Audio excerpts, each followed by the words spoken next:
এইসব কি শুনছি ভাই? এটা কি সম্ভব? যদি সম্ভব হয় তো গেল ভাই, সব কিছু গেল। তো হ্যালো গাইস, ওয়ার্ল্ডের সব থেকে ছোট ইউটিউব চ্যানেলে আপনাদের স্বাগত।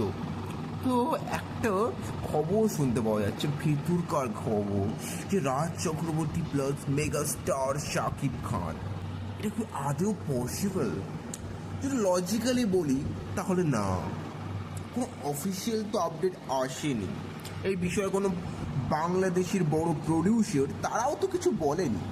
তাহলে আমরা এই বিষয়ে নাচানাচি করছি। কিছু কিছু ইউটিউবার দেখছি যারা বিশাল বড় ইউটিউবার, ডেফিনেটলি তারা বলছে যে আসতে চলেছে, হেভি মজা হবে, সিনেমাটা ব্লকবাস্টার হবে, কত কথা তাদের, কিন্তু কোনো রকম কোনো সোর্স থেকে কোনো আপডেট কিন্তু কিছু নেই। তারা জাস্ট তাদের মনে হলো যে বানায় একটা। আরে আজকালকার অডিয়েন্স তো খুব বোকা, তারা দেখে নেবে, তারা বুঝে নেবে, তারা বিশ্বাস করে নেবে আর যেটা বলবো। তো আপনারা এদেরকে বিশ্বাস করবেন না। এরা জাস্ট একটা ভুল ভাল খবর ছড়াচ্ছে শুধুমাত্র কটা ভিউয়ার্সের জন্য, জাস্ট আর কিছু না।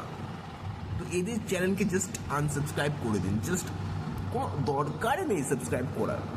যেখানে অফিসিয়াল আপডেট দেওয়া হয় সেই চ্যানেলে সাবস্ক্রাইব করুন। তো আমার মতে এই যে খবরটা যেটা দেখছি আমি, সব জায়গায় জাস্ট ছড়িয়ে গিয়েছে জাস্ট। আরে আসতে চলেছে শাকিব ভাইয়া প্লাস এ বাবা, আমাদের বাংলার সব থেকে বড় super star director Raj Chakraborty, বিশাল ব্যাপার ভাই। থিয়েটারে আর লোক থাকবে না, উঠবে বোম, উঠবে বোম, উঠবে বোম, উঠবে। আমি লাফাবো, থিয়েটারে লাফাবো। কি ডায়লগ তাদের, জাস্ট দেখে জাস্ট হাসি পায় আর কিছু মানে পায় না।